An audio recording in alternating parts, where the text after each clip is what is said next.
하이델베르그 요리문답, 요리문답.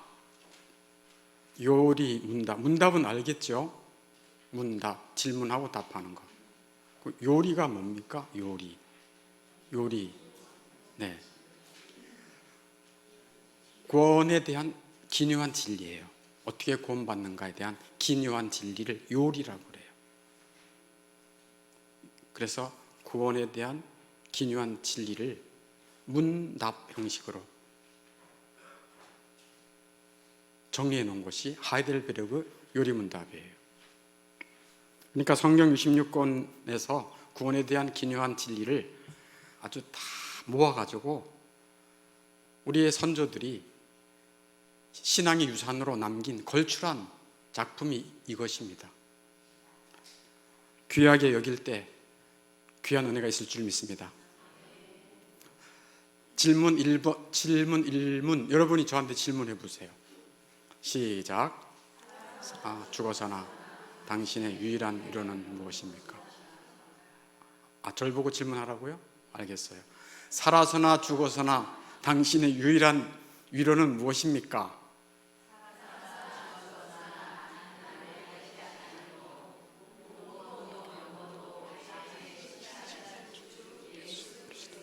네, 거기까지만 해도 잘한 거예요.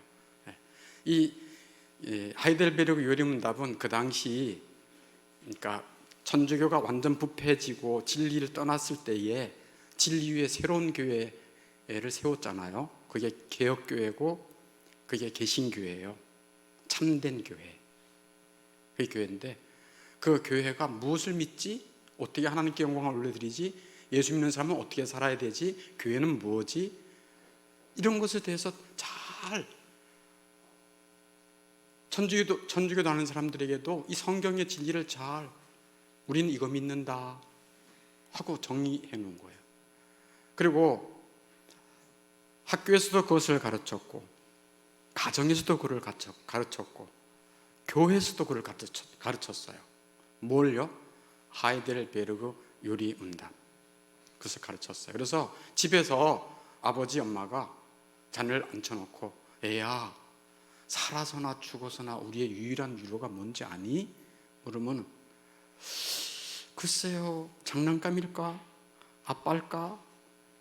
뭐 돈이 많은 걸까? 뭐 이런 거 아니겠어요? 아니야. 살아서나 죽어서나 우리의 유일한 위로는 내가 알려줄게. 살아서나 죽어서나 나는 나의 것이 아니고 몸도 영혼도 나의 신실하신 구주 예수 그리스도의 것이야. 왜 그런 줄 아니? 그리스도께서는 그의 보혈로 나의 모든 죄값을 치르시고 나를 사셨어. 그리고 나를 마귀의 모든 권세에서 구원해 내셨어. 그래서 우리는 그분의 것이야 하고 부모들이 그 진리의 말씀을 어렸을 때부터 알려주는 거예요. 여러분 잘 들으세요. 여러분 자녀들에게 이 진리의 말씀을 집에서 가르쳐야지 정상적인 부모예요. 믿음이 있는 부모예요. 할아버지 할머니도 손자 손녀가 왔을 때 아이고 내 강아지 하고 반기지만 말고 뭐 하라고요? 이제 먹일 거 다 먹이고 또 사랑해주고 그 다음에 앉혀놓고 뭐를 해야 되겠습니까? 뭐를 해야 되겠습니까? 하이델베르그 요리문답,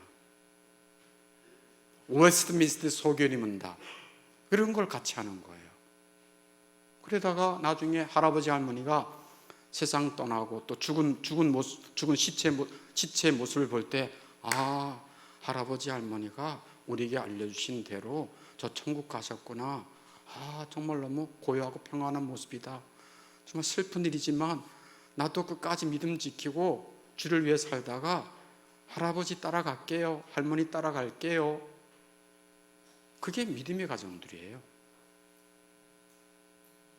야, 너들 열심히 공부해서 이 세상에서 출세해야 돼, 성공해야 돼, 돈 많이 벌어야 돼. 이런 세상 사람들과의 가치관과 전혀 다른 겁니다. 그래서 이 중세 시대 때는 이 개혁교회의 가정들이 이렇게 하나님의 말씀을 부모들이 자녀에게 뭐 했다? 가르치도록 이것을 만든 거예요. 원래 웨스트민스터 소교리 왜 만들었다고요? 어린이들을 위해서 만든 거예요. 어른들을 위해서는 뭐를 만들었습니까? 웨스트민스터 대교리문답이에요.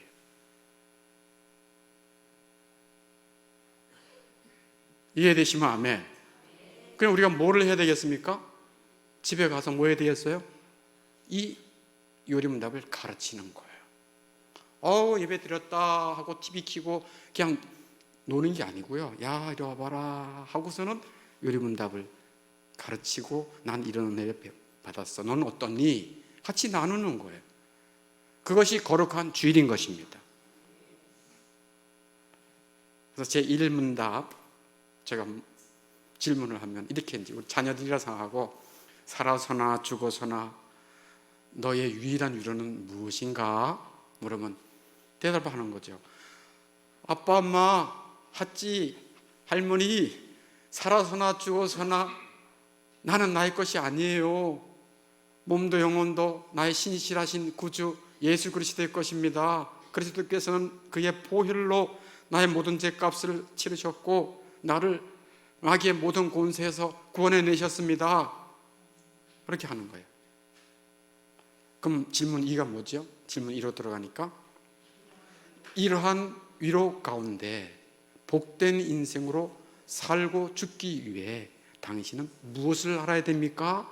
그럼 너가 뭘 알아야 되는 줄 아니? 그럼 자녀들이 그건 알아요. 3가지를 알아야 됩니다. 첫째는 알죠. 첫째는 뭐죠? 나의 죄와 비참함이 얼마나 큰지 알아야 합니다. 3문으로 넘어가겠어요. 3문.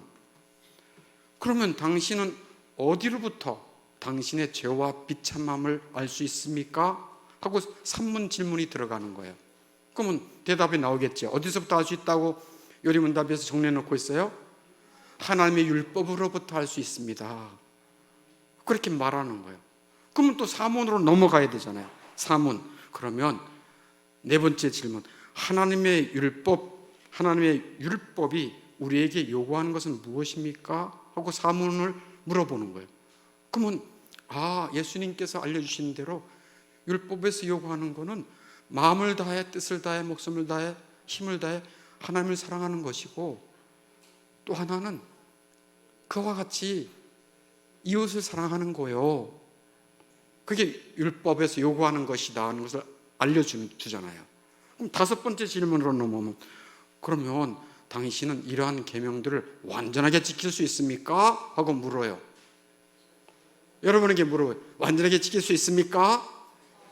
결코 그렇지 못합니다 하고 대답을 하고 있어요. 그러면 6문으로 넘어가서, 그러면 이러한 계명을 완전하게 지킬 수도 없다면 그러면 하나님이 인간을 그러면 지킬 수도 없도록 악하게 만드셨습니까? 그게 6문이에요. 지난번에 말씀한 대로 하나님께서 그러면 인간을 악하게 만드셨습니까? 대답은 뭐예요? 결코 아닙니다. 그럼 어떻게 만드셨다고 말합니까? 하나님은 사람을 선하게 만드셨습니다. 또 하나는 하나님은 사람을 하나님의 형상으로 의롭고 참된 거룩함으로 만드셨습니다. 이렇게 말하는 게 6문이에요. 6문.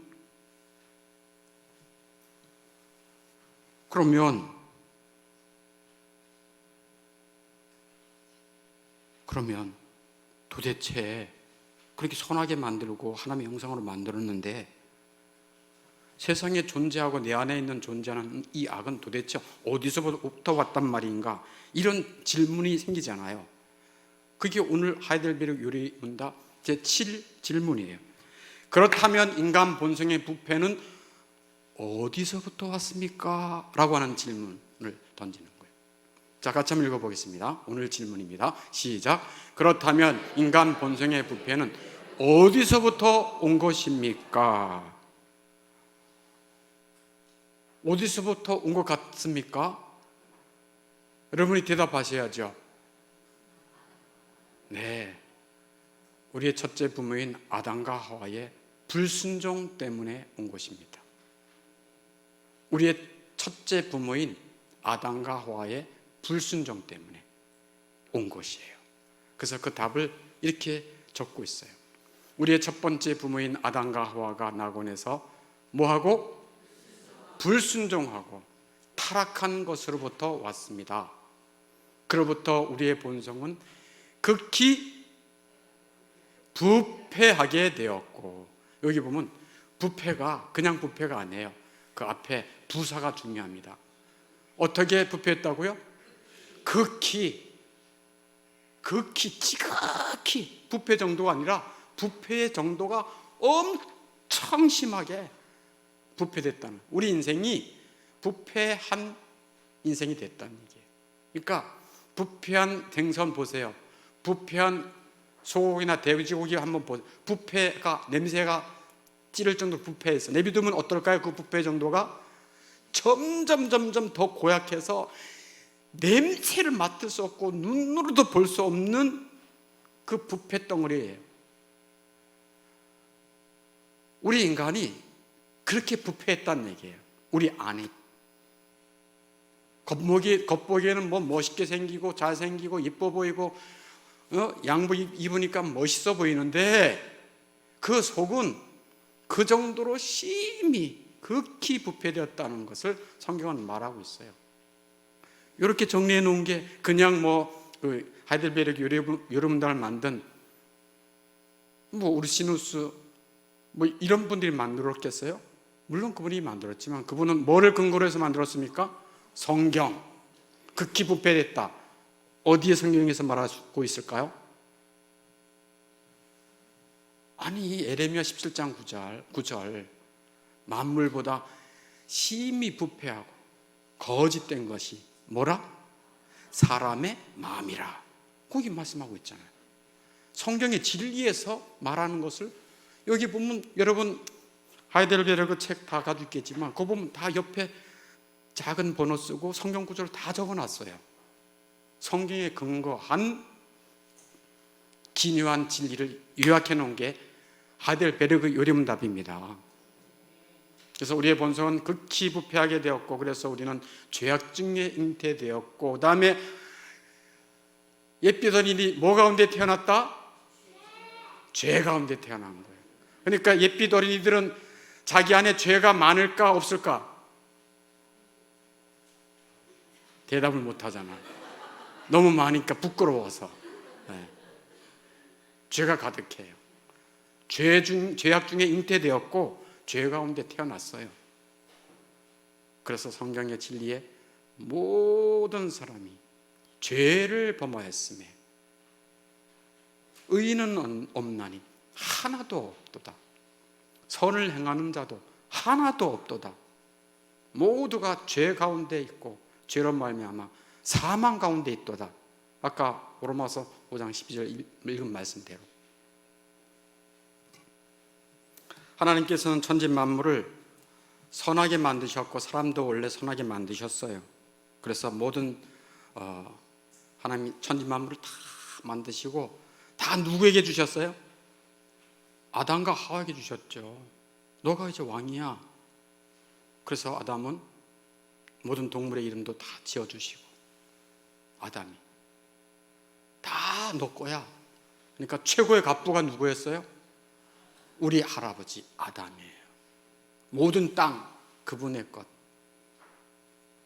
모든 소유 다 그분의 것. 모든 동물들이, 그때는 사람이 없었으니까 아담과 하와 모든 동물들이 그냥 이렇게 존경하는 눈빛으로 아담을 봤다니까요. 사자가 잡아먹으려고 오는 게 아니라 나에게 사자, 영어로는 라이언이란 이름을 지어주신 내 주인이시여, 그런 다스리는 권세를 주셨다니까요. 생육하고 번성하고 모든 만물을 다스려라. 최고의 권세를 주셨어요. 누구에게? 우리 할아버지, 할머니 아담과 하와에게.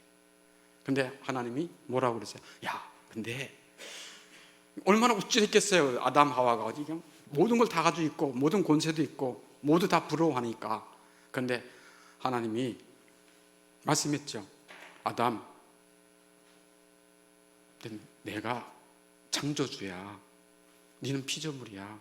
다 갖긴 하는데 다 다스리는 권세도 줬고 의와 거룩도 다 줬잖아. 능력도 줬잖아. 근데 내가 주인이야, 알았지? 내가 창조주고 넌 피조물이야. 그러니까 잊지 마라. 그러면서 동산 중앙에 뭐를 만드신 거예요? 선악과 만든 거예요. 이거 건들지 말아라. 그거 왜 보여주시는 거예요? 내가 주인이고 너는, 내가 진짜 왕이고 너는 대리왕이야. 그걸 알려주는 거예요. 너는 피조물이야. 나는 영원히 자존자 하나님이고. 그걸 분명히 하자. 그래서 이걸 먹지 말아라. 그러면 반드시 죽을 거야 하고 하나님이 명하셨어요. 그러나 아담이 하나님의 말씀에 불순종하여 죄에 빠지고 말았습니다. 아담이 죄에 빠진 것은 마귀의 유혹이 있었기 때문이지만 본인이 죄를 지은 것이지요. 불순종의 죄를 범한 것입니다. 하나님의 명령, 창세기 2장 16절에 있는 말씀대로 선악을 알게 하는 나무의 열매는 먹지 말라. 내가 먹는 날에는 반드시 죽으리라. 하나님이 말씀하셨어요. 그런데 아담과 하와가 그 말씀을 어떻게 여겼습니까? 가볍게 여겼어요. 우습게 여겼어요. 지금도 저나 여러분이 다 누구의 후예예요? 아담의 후예예요. 아담의 피가 흘러요. 아담의 DNA가 흐른다니까요. 그래서 지금 저도 여러분도 하나님의 말씀을 어떻게 여길까요? 우습게 여겨요. 가벼이 여겨요. 하나님의 말씀이 계명이 있음에도 불구하고 그 아담이 피가 흐르다는 증거예요. 여러분 다 아담한 아담들이에요. 하와의 아담과 하와가 여기 다 있는 거예요. 우리가 다 아담과 하와의 그 속성들을 그대로 가지고 있어요. 부모 말 잘 안 듣잖아요. 좀 컸다고.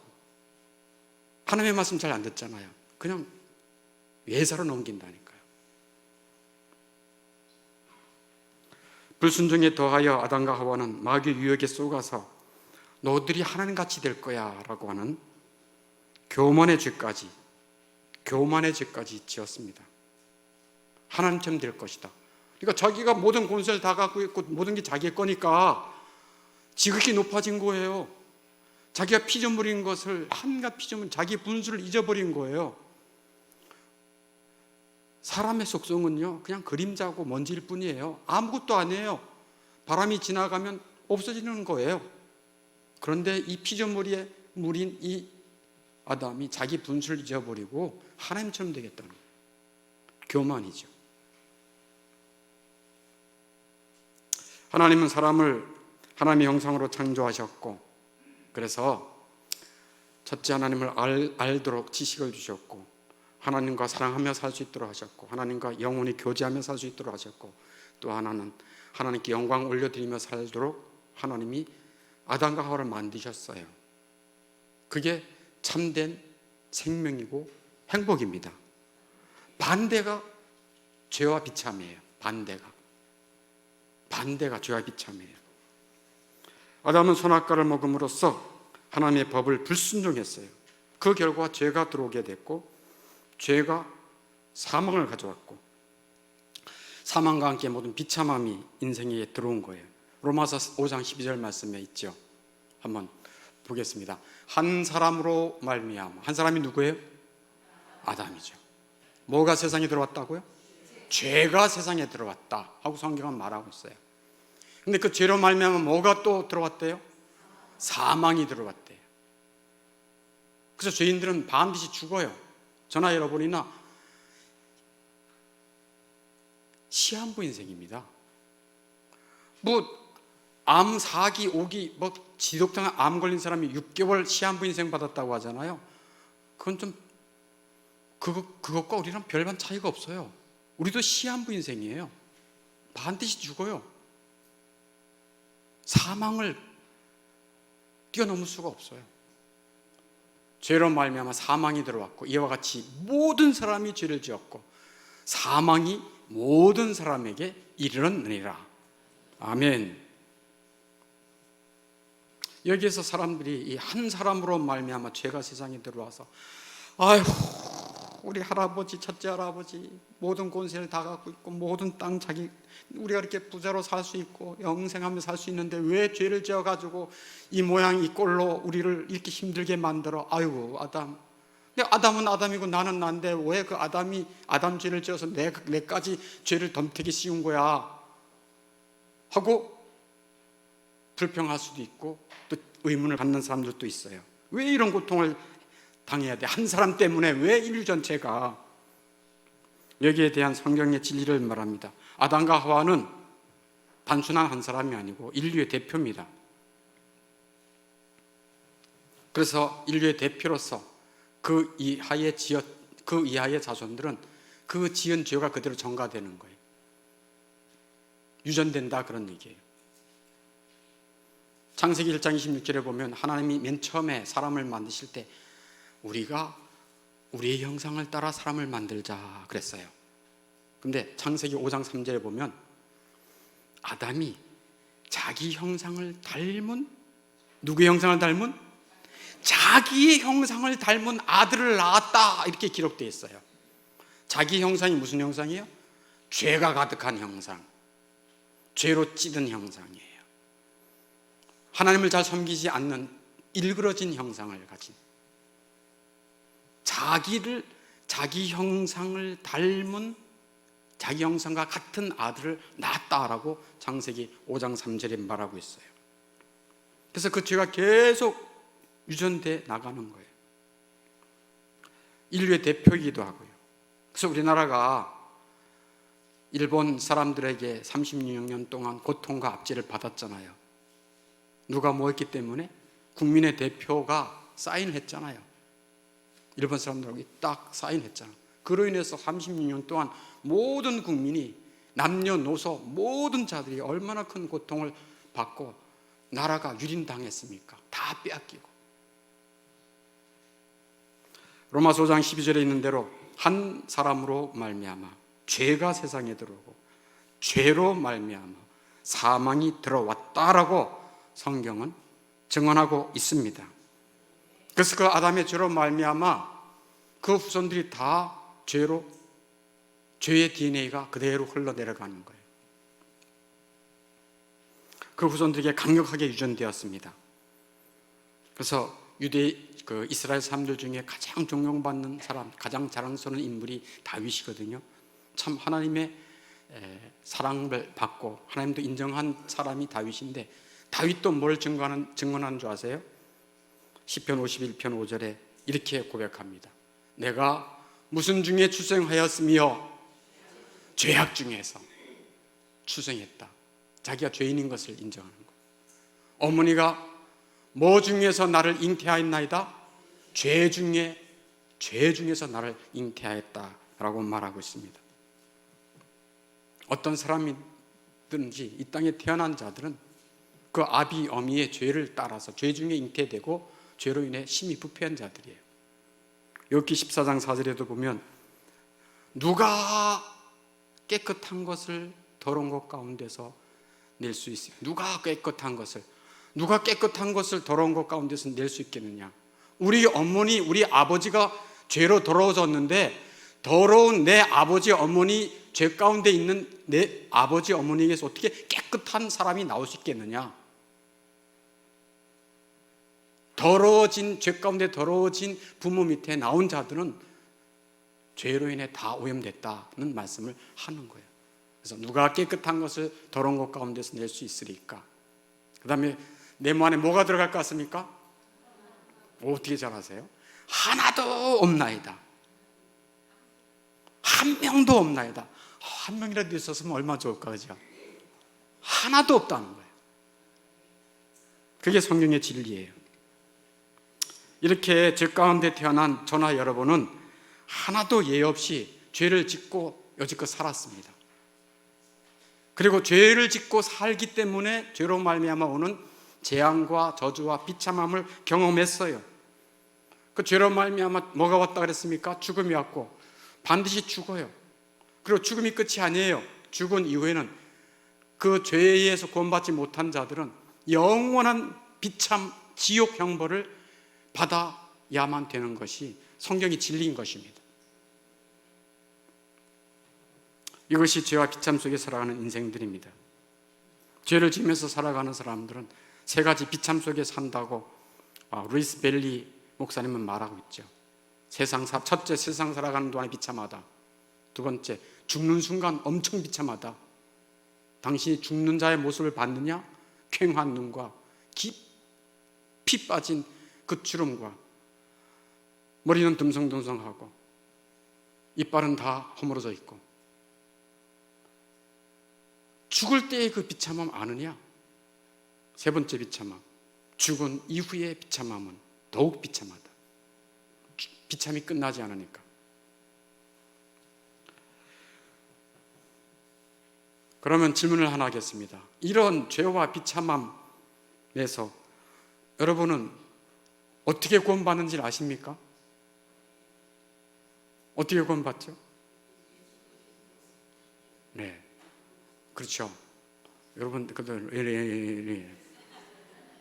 예수 그리스도를 믿음으로 구원받습니다. 그러면 물어보겠어요. 여러분, 그럼 믿음으로 구원받는데 진정한 믿음은 무엇입니까? 하고 물으면 여러분 대답할 수 있어요? 진정한 믿음은 뭡니까? 라고 물으면 이런 거예요, 이런 거예요, 이런 거 같아요. 그동안 예수만 믿으면 되죠. 그렇게 단순한 문제가 아닙니다. 그건 여러분 생각이고, 그게 여러분 생각이고, 진정한 믿음이란 뭡니까? 라고 물으면 거기에 대해서 성경적으로 대답할 수 있어야 진정한 대답이죠. 그죠? 네. 그런데 난 이렇게 생각해. 교회 생활은 이렇게 하면 돼. 믿음은 이런 거 아니야? 자기 생각을 얘기해요.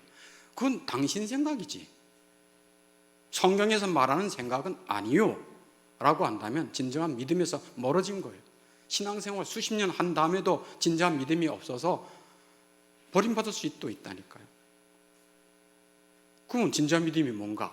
그냥 힌트만 드리면, 하이델베르크를 우리가 하고 있으니까 하이델베르크 질문 21문을 보면 진정한 믿음이 무엇입니까? 나와 있어요. 우리의 선조들의 신앙인들은 진정한 믿음 뭡니까? 그러면 이겁니다 하고 다 그것을 가지고 설명할 수 있었어요. 자기 생각대로 이게 믿음이야 저게 믿음이야 말하고 있지 않아요. 하이델베르크 요리문답 21문을 보면 나와요. 그러면 믿음으로 구원 얻는데 이 믿음은 어디서 오는 거죠? 근데 이 믿음은 어디서 오는 거야? 내가 믿은 거야. 내가 깨달아졌다니까. 내가 결단했어. 진정한 믿음은 이렇게 온 거야. 내가 어렸을 때부터 우리 어머니 아버지, 내가 지금 구력이 몇 년인데 내 모태신앙이야. 그런 걸로 인해서 믿음이 이런 거야 라고 자기 생각을 얘기하는데 그것도 당신 생각이지. 하이델베르크 요리문답 제65문에 보면 믿음으로 구원 얻는 건 맞다. 근데 이 믿음이 어디서 오는 건지 아십니까? 이 믿음이 어디서 오는 건지 아십니까? 하고 질문하고 어디서부터 옵니다 라고 설명해 놓고 있어요, 성경적으로. 그래야 바른 신앙이 세워지고 바른 신앙 가운데 하나님을 경외하게 되고 겸손하며 이 신앙의 삶에 긍지를 가지고 살 수 있죠. 다시 한번 질문을 합니다. 당신은 우리의 이런 죄와 비참함에서부터 어떻게 구원 얻는지 아십니까? 어떻게 구원 얻을 수 있을까요? 네, 이 하이델베르크 요리문답 12문부터 85문까지 그렇게 많은 내용으로 그렇게 단순한 게 아니었네. 오직 예수님만 믿으면 구원받지. 거기만 늘 머물러 있어. 하나님을 아는 지식, 구원을 받는 깊은 지식이 너무 일천해. 그러니까 자기의 신앙이 일천하지. 너무 가벼운 신앙, 자기중심적인 신앙, 더 잘하지 않는 신앙.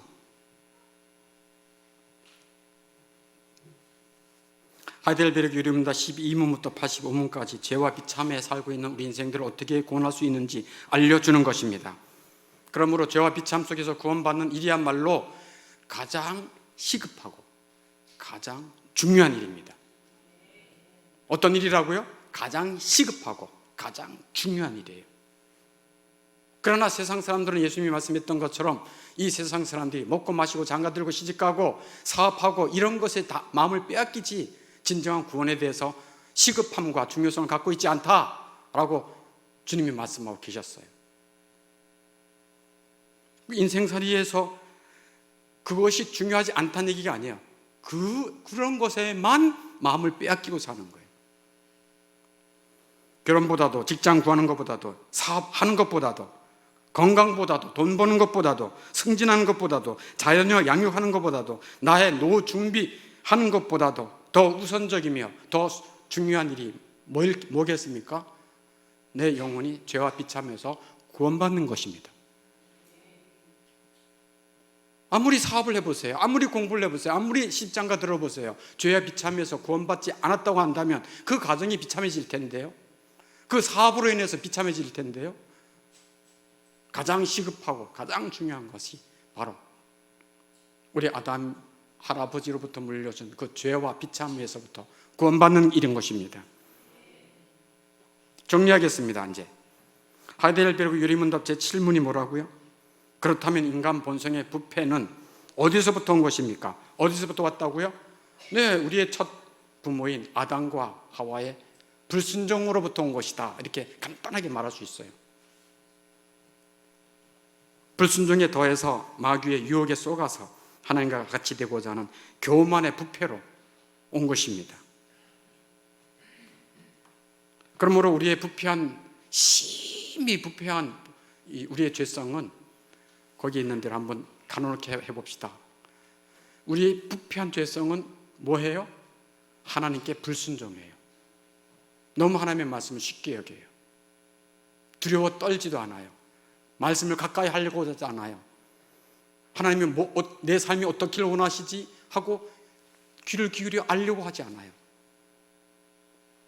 불순종해요. 그리고 두 번째는 뭘까요? 하나님에 대해 무지하다. 맨 처음에 하나님은 아담과 하와에게 하나님을 알 수 있는 지식을 주셨어요. 그러나 죄를 지은 다음부터는 하나님에 대해서 어리석어요. 무지해요. 그리고 알려고 하질 않아요. 하나님에 대해서. 설교 말씀 길다고 불평해요. 교리 힘들다고 얘기해요. 강론 별로 그렇게 중요하게 여기지 않아요. 하나님에 대해서 무지한 거예요. 알려고 하지도 않고요. 그 다음에 하나님보다 세상 것들을 뭐한다? 사랑해요. 하나님 사랑하지 않아요. 썩어질 것들을 사랑해요. 세상을 사랑해요. 세상 것들을 사랑해요. 하나님보다는 자기를 더 사랑해요. 그리고 하나님과 뭐하지 않고 자기 욕심과 교제해요. 하나님과 뭐하지 않는다? 교제하지 않아요. 하나님과 교제하지 않아요. 하나님은 우리 하이델베르그 요리문답 제6문에서 우리를 만드신 목적 4가지를 말씀하고 있잖아요. 첫째, 하나님을 알도록 하셨다. 두 번째, 하나님과 사랑하며 살도록 하셨다. 세 번째, 하나님과 영원히 교제하며 살도록 하셨다. 네 번째, 하나님께 영광 올려드리며 살도록 하셨다. 아멘입니까? 근데 타락한 본성은 하나님과 교제하려고 하지 않고 뭐와 교제해요? 자기 욕심과. 이걸 어떻게 이룰까? 이걸 어떻게 하면 성취할 수 있을까? 내가 어떻게 하면 내 이 비전을 이룰 수 있을까? 늘 그것만 생각하는 거예요. 마지막으로 하나님께 뭐를 돌리지 않고 자기만 위하며 뭐뭐하다. 하나님께 뭐를 돌리지 않고 영광 돌리지 않아요. 자기만 위해요. 그 다음에 자기만 위하고 뭐하다? 교만하다. 네, 교만하다. 교만하다. 교만한 자들의 특징은 하나님의 말씀을 좋아하지 않아요. 하나님께 고개 숙여 순종하려고 하지 않아요. 자기가 판단의 기준이 되는 거예요. 선악과를 먹었으니까 자기가 판단의 기준이에요. 판단의 기준은 하나님의 말씀인데 자기가 내 생각에는 아니야. 내 생각에는 게 아니야. 네가 틀렸어. 교만이 하늘을 찌릅니다. 우리는 나의 죄와 비참으로부터 어떻게 구원받는지를 알아야 됩니다. 그것이 하이델베르그 요리문답 12문에서 85문까지 있어요. 우리를 구원하신 성부, 성자, 성령 하나님의 은혜가 죄와 비참 속에 있는 여러분들에게 임할 수 있기를 축원합니다. 성부, 성자, 성령 하나님의 은혜가 하이델베르그 요리문답을 듣고 있는 여러분들에게 임하시기를 축원합니다. 기도하겠습니다.